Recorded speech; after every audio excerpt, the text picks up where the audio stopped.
Well, today I've created a quite interesting video idea. As you all know, I have visited many amusement/theme parks around the whole world, and surprisingly I've actually tried many roller coasters that exceeded my expectations. But sadly, on the other side, there are also many roller coasters that sadly didn't reach my expectations. So I have collected a total of 10 roller coasters that exceeded/failed my expectations. And now let's get into it. And now coming in as the first coaster on the list, we got Velocicoaster at Islands of Adventure. And surprisingly, Velocicoaster was actually one of those coasters where I didn't really have very high expectations. I just saw a decent Intamed launch roller coaster with a very well themed layout, and based on the POVs I actually thought that the spaghetti ball section was really slow, and on top of that, after the second launch these elements couldn't really hit because I couldn't see any airtime hills or whip. But already from the start this Intamed roller coaster really proved me wrong. Velocicoaster really starts out with a very awesome and punchy LSM launch, and the two first inversions are actually really awesome, especially the first one in the back row with the whip, and then the second one in the front row you just fly out of your seat. And the rest of this first section is so surprising because you have many high-speed twists and turns and airtime hills, and then you go into a very punchy rolling launch and into one of the best top hats in the whole world. The ejector airtime in the front row is crazy, and after that Velocicoaster really showcases relentless speed with the 0G stall flying over the pathway, and on top of that it finishes off with a great Mosasaurus roll, and this roll just gives one of the best out of your seat experiences in the whole world. And now moving on to the next roller coaster, we actually got Sky Rush at Hershey Park, and unfortunately Sky Rush is the first roller coaster on the list that didn't really reach my expectations. And before I rode Sky Rush back in May 2024, I've heard this coaster is very polarizing, and to be honest I was really confused about what to expect from this roller coaster. Based on the POV, Sky Rush doesn't really look like the best roller coaster in the world, but when I saw the off-ride footage of Sky Rush flying over these hills I thought this was a world-class coaster, and then I rode it back in May and I was a bit disappointed unfortunately. Before hating on me in the comments, I still think Sky Rush is a great roller coaster, but it doesn't reach my top 10. Sky Rush really offers one of the best drops in the whole world, especially in the back row, and the first two airtime hills are just awesome. But after some decently forceful turns and an okay stangle dive, this roller coaster doesn't really do much for me, and for me it feels like Sky Rush doesn't really have anything left on the second half. The only thing that's a bit enjoyable in the end is of course the small airtime hill. It offers a bit of floater, but please let me know in the comments if you think Sky Rush is world class. Is it overhated? Is it overrated? Let me know in the comments. And now coming in as the next roller coaster on the list, we got Katun at Mirabilindia. Back in the summer 2024 I visited Mirabilindia for the first time to experience this B&M invert, and surprisingly after 2 days in Mirabilindia I actually thought that Katun was the best roller coaster, actually surpassing Ice Speed, and Katun is actually part of those really big B&M inverts. And Katun now is actually my second favorite B&M invert. It's just behind Montu, but not by much. As many great B&M inverts, this roller coaster really pulls some strong amounts of positive G-forces, but on top of that Katun actually has some tricks up its sleeve, and apart from being glossy smooth and offer strong intense G-forces, this roller coaster really has a world-class first drop, and in the back row you really experience a sustained stomach dropping feeling just like a B&M Hyper. And in between all these very strong inversions, Katun actually features some low to the ground twists and turns. Because of Katun's very large size, this roller coaster flies low to the ground and just offers intense speed and positive G-forces. And I might think that Katun was my biggest surprise coaster for 2024. And now coming in as the next coaster on the list, we got Osiris at Parc Asterix. And now we travel over to France to experience another B&M inverted roller coaster. And back in October 2023 I visited Parc Asterix for a total of 2 days, and this is where I actually waited 80 minutes for a back row ride on Osiris. But unfortunately this highly praised B&M invert didn't really reach my expectations unfortunately. Osiris actually offers a quite bizarre layout in terms of B&M inverts. This roller coaster starts out with an awesome twisted first drop, and then it flies into a dive loop. And apart from your typical positive G-force heavy inversions, Osiris actually features a few overbanks and a large dip under the tunnel. The first half on Osiris is world class with the twisted first drop, positive G-force heavy dive loop, a strong vertical loop and an Immelman. But unfortunately after diving down into a tunnel and then up into a very floated 0G roll, this roller coaster doesn't really have the greatest pacing. And on top of a very lengthy and lackluster second half, Osiris actually isn't the most smooth roller coaster I've experienced. It was actually quite rattly and rough sitting in the back row of this coaster. And now coming in as the next coaster on the list, we actually got Maverick at Cedar Point. And as always, before riding Maverick I've heard many positive things about this Intamed Blitz, but I've also heard someone say it isn't really that great, but of course that's subjective. So I actually came in thinking, oh, this is a great roller coaster, but the newer Intamed LSM launch coasters are way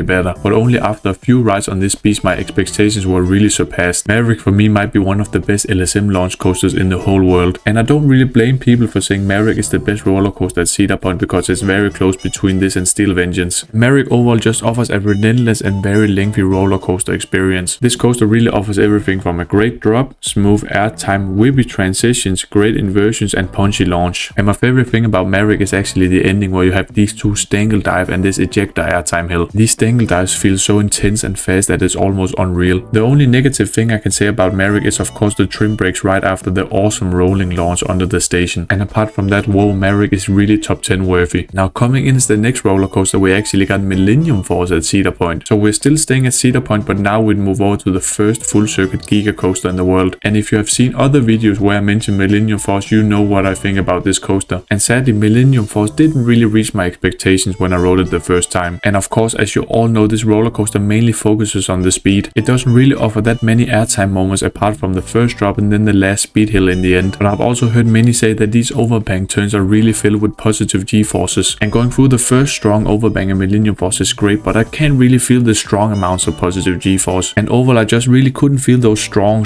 positive G-forces that I can on a B&M invert. But how your body responds to G-forces are also very subjective. So that's why I mainly perhaps love airtime way more, because I can feel those. But even though Millennium Force disappointed me a bit, this roller coaster is still great for what it is. But I've also heard many people saying that Millennium Force is still one of the best giga roller coaster, but I don't really think so. But if you really like speed and positive G-forces, I can really see why. And now coming in as the next roller coaster, we actually got Untamed at Walibi Holland. And before riding this awesome RMC roller coaster back in 2022, I've heard some people say it was a mini steel vengeance. And over a span of 2 days at Walibi Holland, I actually rode Untamed a total of 25 times. And let me tell you, Untamed really surpassed my expectations. This awesome RMC roller coaster can really compete with the best. And Untamed overall just offers a very lengthy and relentless airtime filled layout. Every airtime hill on this coaster really hits with strong amounts of airtime. And these airtime hills are so strong that I can't really feel the difference between sitting in the front row and sitting in the back row. And combined with all these awesome airtime moments, we have great inversions. And this awesome double inverting stall after the first drop is just so crazy. This element just gives an awesome hang time / airtime feeling. I don't really know how to explain it. And this coaster also finishes off strong with a relentless amount of small airtime humps. And in the end, you have an awesome hang time filled barrel roll. So if you haven't ridden Untamed yet, please add this coaster to your bucket list. And now coming in as the next roller coaster, we actually got Satra at Energylandia. And now we fly over to Poland to another high tier RMC roller coaster. And going to Energylandia back in April 2022 was actually my third Fusi trip, but I unfortunately made the biggest mistake having way too high expectations for this coaster. And many people to this day still say that Satra is one of the best roller coasters in the whole world, if not the best. But after a total of 9 rides on Satra, I can't really agree with them. And yes, Satra is overall a high tier roller coaster with an awesome and relentless pacing. But personally, I can still name a few other RMCs that are way better. And based on my other videos, I can really see saying this about Satra is perhaps my hottest take. And the best elements for me on Satra is actually the first drop in the back row and then the 0G stall. But overall, I really think that this coaster is a front row ride. You really need to feel the speed on this coaster. But after flying through a small wave turn over the station, I don't really think that Satra has a world-class layout after that. Satra also offers a floater airtime hill and a floaty step-up underflip in the structure. But the ride really makes up for itself with a great ending with many airtime humps and a floaty inversion. Overall, I really see Satra as a great roller coaster, but not world-class worthy in my opinion. And now coming in as the next coaster on the list, we got Hyperion at Energylandia. And Hyperion could actually be one of the biggest surprises of 2022 for me. This roller coaster almost features a huge, almost vertical first drop, and Hyperion might feature one of the best starts on any roller coaster in the world. After a world-class first drop, this ride goes into a huge camelback hill that just offers strong, sustained airtime. And after that, this mega coaster actually goes into a very whippy dive loop, and this awesome turnaround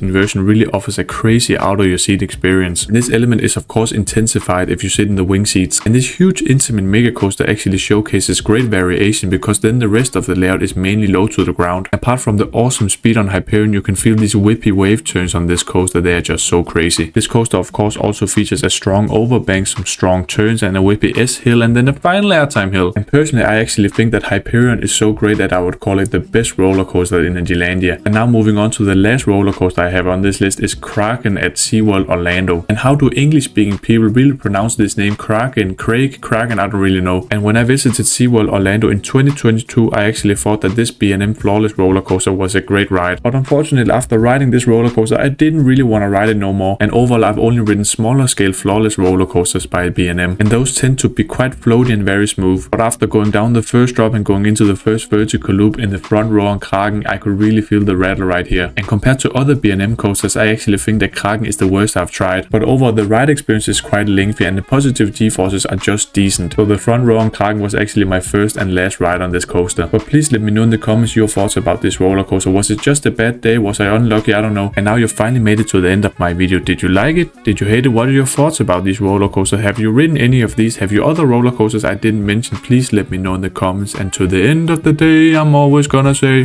bye bye.